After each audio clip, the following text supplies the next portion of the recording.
अस्सलाम वालेकुम students, welcome back. और प्रीवियस लेक्चर में और उससे प्रीवियस लेक्चर में हमने हाइब्रिडाइजेशन को सीखा था। और हाइब्रिडाइजेशन एक इम्पॉर्टेंट लॉन्ग क्वेश्चन है, वो sp3 हो, sp2 हो या sp हाइब्रिडाइजेशन हो। नेक्स्ट हमारा very important topic is known as isomerism. Very important this one as well. ये लॉन्ग और शॉर्ट दोनों में इंपॉर्टेंट है, ठीक हो गया।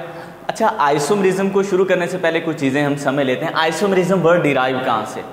इसके जो ग्रीक मीनिंग्स हैं वो हैं रूट्स, जड़ें।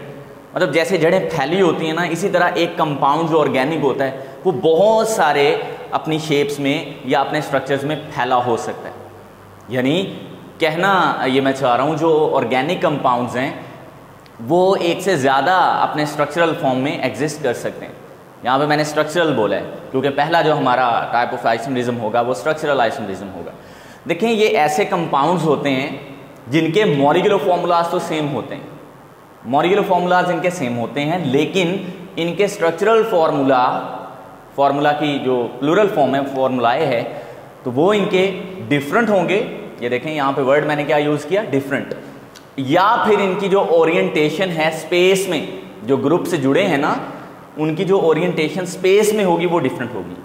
अब मतलब क्या हुआ, वो कंपाउंड्स जिनके मॉलिक्यूलर फॉर्मूलाज तो सेम होते हैं लेकिन उनके स्ट्रक्चरल फार्मूलाज डिफरेंट होते हैं, या फिर जो ग्रुप्स उनके साथ अटैच होते हैं ना, वो स्पेस में 3 डायमेंशन में उनकी ओरिएंटेशन डिफरेंट होती है।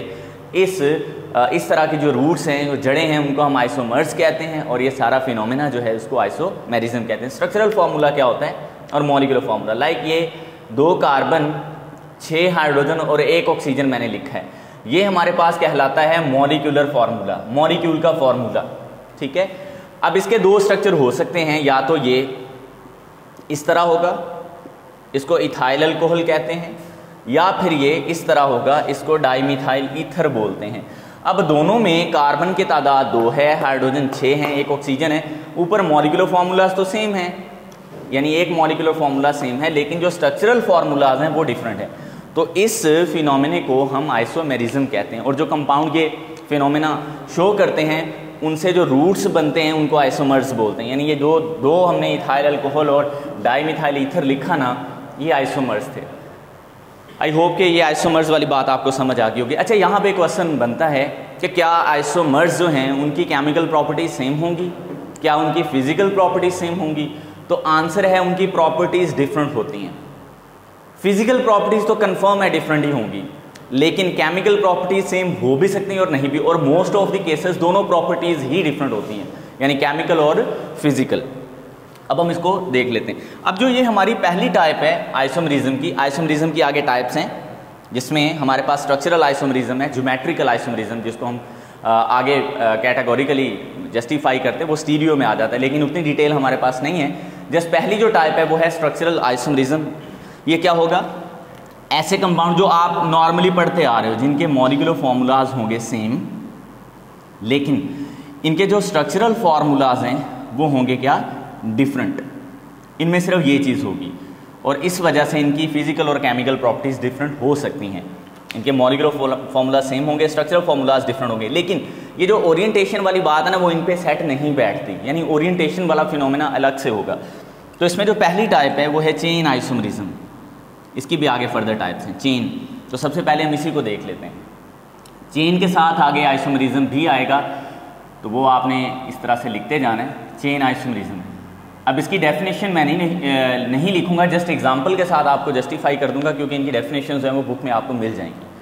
तो चेन आइसोमेरिज्म क्या होगा, मैं एक कंपाउंड बनाता हूँ 5 कार्बन वाला, 1 2 3 4 और ये 5। ये मैं इस तरह भी बना सकता था, 1 2 3 4, और यहाँ पे मैं एक कार्बन ब्रांच में लगा देता है, जैसे हमने रिफॉर्मिंग में एन ऑक्टेन और आइसो ऑक्टेन को देखा था। ये मैं इस तरह भी बना सकता था। देखें, इनमें 5, बाकी तो हाइड्रोजन पूरे करने, 3 2 2 2 और ये 3, यहाँ पे 3 2, इस कार्बन के 3 बॉन्ड बने तो एक हाइड्रोजन आएगा, इसके साथ 3 और इसके साथ 3। इसी तरह यहाँ पे 3 आएंगे, यहाँ पे 3 हाइड्रोजन, यहाँ पे 3 हाइड्रोजन और यहाँ पे 3 हाइड्रोजन। इस कार्बन के साथ कोई हाइड्रोजन नहीं आएगा। अब इसको हम बोलते हैं एन पेंटेन। ये क्या है, एन पेंटेन। ये क्या हुआ, इसको हम आइसोपेंटेन पढ़ते हैं दूसरे वाले को, और ये जो थर्ड वाला है इसको हम न्यू पेंटेन कहते हैं, न्यू पेंटेन। तो अब देखो आप इन तीनों कंपाउंड्स का जो मॉलिक्यूलर फॉर्मूला है वो सेम है, यानी 5 कार्बन है सब में, 5 को 2 से ज़रबते हैं 10 और 2 12 हाइड्रोजन है इनके साथ। तो किसी भी कंपाउंड में आप गिन लें, इसमें आप गिन लें 1 2 3 4 5 कार्बन है, 3 और 2 5, 5 और 1 6, 6 और 3 9, 9 और 3 12। तो सारों में 5 कार्बन और 12 हाइड्रोजन है, लेकिन इनमें डिफरेंस क्या हुआ, चेन का, मतलब चेन की वजह से इनके जो स्ट्रक्चरल फार्मूलाज हैं वो डिफरेंट हैं। तो इसलिए इस टाइप के आइसोमेरिज्म को हम क्या बोला करेंगे, चेन आइसोमेरिज्म। अब थोड़ा आगे मूव करते हैं। नेक्स्ट हमारे पास होता है पोजिशनल आइसोमेरिज्म। पोजिशनल आइसोमेरिज्म, इसको देख लेते हैं।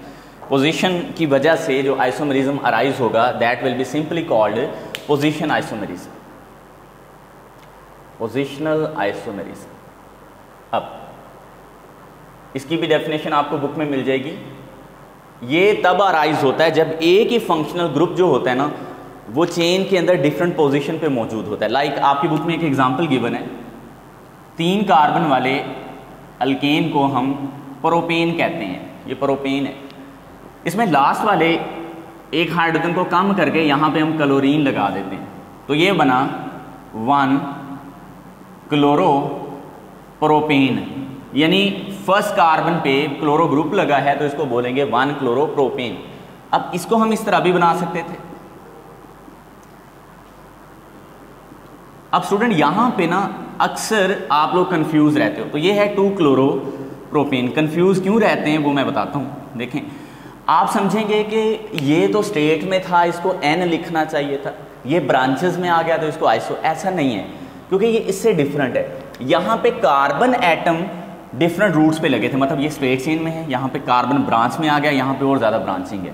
लेकिन यहाँ पे ये क्लोरो ग्रुप कार्बन नहीं है, ये वाला क्लोरो ग्रुप कार्बन नहीं है, तो ये अपनी पोजीशन को बदल रहा है। चेन ने तो अपने आप को सीधा रखा, चेक कर लें आप, ये देखें चेन तो 3 कार्बन वाली स्ट्रेट है, जिस जो हमारे पास फंक्शनल ग्रुप है ना वो अपनी पोजीशन को बदल रहा है, तो वो पोजीशन बदलने की वजह से कहलाया positional isomerism. This is not chain isomerism, this is totally different as compare to this chain isomerism. So now we are moving forward और देखते हैं नेक्स्ट इसमें क्या चीज़ें हैं। तो चेन और पोजिशनल आइसोमेरिज्म आई होप कि आप अंडरस्टैंड कर चुके होंगे। आगे मूव कर। नेक्स्ट हमारे पास जो थर्ड टाइप आइसोमेरिज्म की है उसको हम बोलते हैं मेटामेरिज्म। ये चलो पहले इसे सिंपल को मैं जस्टिफाई कर लेता हूँ। Functional group isomerism, functional group isomerism, functional, जैसे कि नाम से ही पता चल रहा है कि किसी फंक्शन के चेंज होने की वजह से ये आइसोमेरिज्म अराइज होगा। देखें, लास्ट टाइम एक लेक्चर में मैंने आपको फंक्शनल ग्रुप समझाए थे जो कि टोटली रटा है, मतलब आपको वैसे उसको याद रखना पड़ेगा। मज़ीद जैसे जैसे हम आगे फॉरवर्ड जाएंगे तो हमें आइसोमर्स जो फंक्शनल ग्रुप्स हैं वो याद होते जाएंगे। तो फंक्शनल ग्रुप आइसोमेरिज्म की अभी जब मैंने पहली एग्जांपल ली थी वही थी। देखें, ये हमारे पास एक कंपाउंड है, 2 कार्बन है, 6 हाइड्रोजन है और 1 ऑक्सीजन है। ये मॉलिक्यूलर फॉर्मूला है। अब इसमें 2 तरह के फंक्शनल ग्रुप हो सकते हैं, या तो ये इस तरह हो सकता था या फिर ये इस तरह हो सकता है। अब देखें, मैट्रिक में आपने इस फंक्शनल ग्रुप को अल्कोहल का नाम दिया था, आई होप कि ये आपको याद होगा। और अगर इस तरफ भी अल्काइल ग्रुप है, इस तरफ भी अल्काइल है और सेंटर में ऑक्सीजन मौजूद है, तो इस लिंकेज को हम ईथर लिंकेज कहते हैं, ईथर। तो ये है इथाइल अल्कोहल, ऊपर वाला कंपाउंड इथाइल अल्कोहल, और ये है डाई मिथाइल ईथर।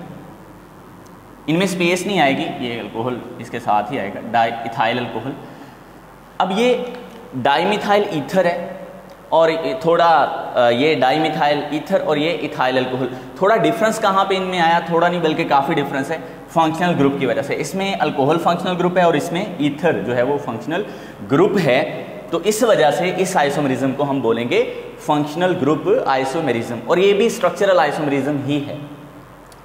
अच्छा, इसके साथ क्या डिफरेंस है? देखें, यहाँ पे फंक्शनल ग्रुप सेम था, वो नहीं बदला, वो क्लोरो है, लेकिन यहाँ पे फंक्शनल ग्रुप ही बदल गया, इसलिए इसको वो वाली कैटेगरी में हम नहीं रखेंगे।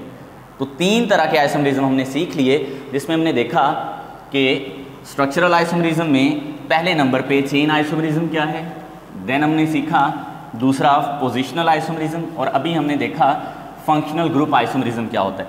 अब थोड़ा आगे मूव करते हैं। नेक्स्ट हमारे पास जो स्ट्रक्चरल आइसोमरिज्म या आइसोमरिज्म है वो है मेटामेरिज्म। ये थोड़ा सा मुश्किल होता है और ये इंपॉर्टेंट भी है इसको समझना। मेटामेरिज्म देखें, अब हम यहाँ पे एक कंपाउंड, पहले मैं यहाँ पे इसको जस्टिफाई कर दूँ। मेटामेरिज्म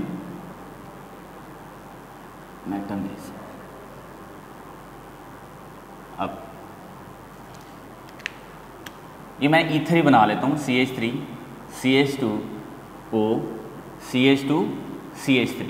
देखें इस ग्रुप को, इस अल्काइल चेन को हम इथाइल चेन कहते हैं, इथाइल ग्रुप है, ये भी इथाइल है, तो इसको हम बोलेंगे डाई इथाइल ईथर, यानी दोनों तरफ इथाइल ग्रुप है और ये ईथरल लिंकेज है, इसलिए डाई इथाइल ईथर इसका कॉमन नेम हुआ।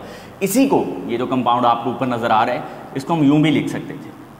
ये एक तरफ जो है एक मिथाइल ग्रुप है और एक तरफ 3 कार्बन वाली चेन जिसको प्रोपाइल लिंकेज कहेंगे, प्रोपाइल।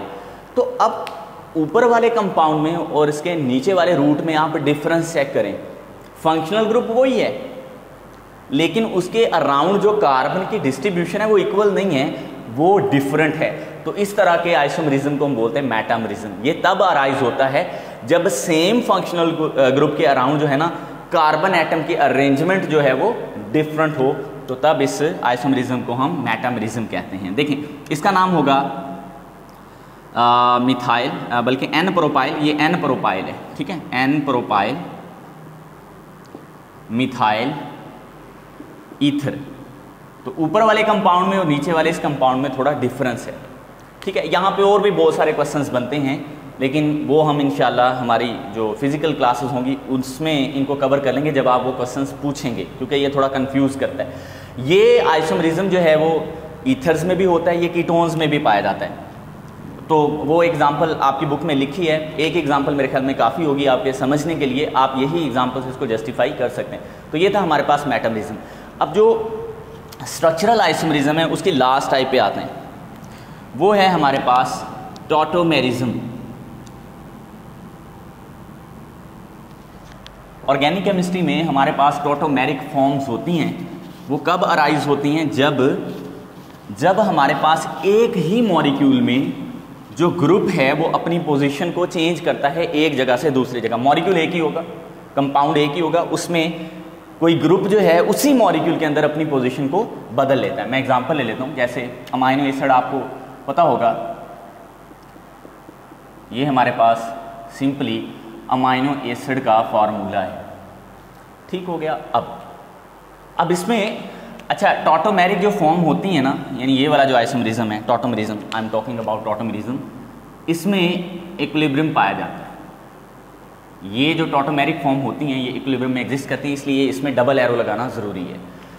अब होगा क्या, ये जो नाइट्रोजन है इसके पास होता है lone pair. Lone pair mean आज़ाद इलेक्ट्रॉन जो सिर्फ नाइट्रोजन पे अवेलेबल हैं, जो बॉन्डिंग में हिस्सा नहीं लेते। ये इस हाइड्रोजन को यहाँ से विड्रॉ कर लेते हैं अटैक करके, ठीक है। तो फिर होगा क्या, RCH, यहाँ N के साथ तीसरा हाइड्रोजन जुड़ जाएगा। चूँकि नाइट्रोजन ने अपना लोन पेयर हाइड्रोजन को दिया तो नाइट्रोजन पे कौन सा चार्ज आ जाएगा, पॉजिटिव। और जो ये वाले इलेक्ट्रॉन थे ऑक्सीजन और हाइड्रोजन के दरमियान, ये ऑक्सीजन पे चले गए तो ऑक्सीजन पे कौन सा चार्ज आ गया, नेगेटिव चार्ज। और इस आयन को हम बोलते हैं ज्विटर आयन। ये आयन बन चुका है, ये साइंटिस्ट के नाम पे ज्विटर आयन कहलाता है। अब आप देखें मॉलिक्यूल एक ही था, उसमें जो हाइड्रोजन की पोजीशन है वो एक जगह से दूसरी जगह शिफ्ट हुई है। जस्ट मॉलिक्यूल नहीं बदला, बल्कि मॉलिक्यूल के अंदर जो पोजीशन ऑफ हाइड्रोजन एटम है वो बदल गई है। इस टॉटोमेरिज्म को हम प्रोटॉन टॉटोमेरिज्म कहते हैं, क्योंकि ये प्रोटॉन की वजह से हुआ है। अगर मिथाइल ग्रुप की वजह से हो तो उसको अल्काइल टॉटोमेरिज्म कहते हैं। तो इस तरह मुख्तलिफ तरह के हमारे पास टॉटोमेरिज्म की टाइप होती हैं।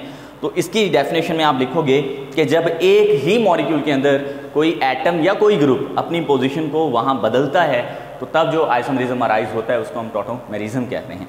और ये टॉटोमेरिक फॉर्म्स हैं एक दूसरे की। अब इस लेक्चर में हमने सीखा अभी आइसोमरिज्म का हाफ, जो हमारा बुक में सिलेबस गिवन है उसका हाफ हमने सीखा। आइसोमरिज्म क्या होता है, डेफिनेशन देखी। स्ट्रक्चरल आइसोमरिज्म क्या होता है, डेफिनेशन, और उसके बाद उसकी टाइप्स हमने सीखी। आई होप लेक्चर समझ आएगा। जहाँ पे समझ नहीं आती रोक के उसको नोट करके बुक से कंपेयर ज़रूर करना है। अल्लाह हाफिज़।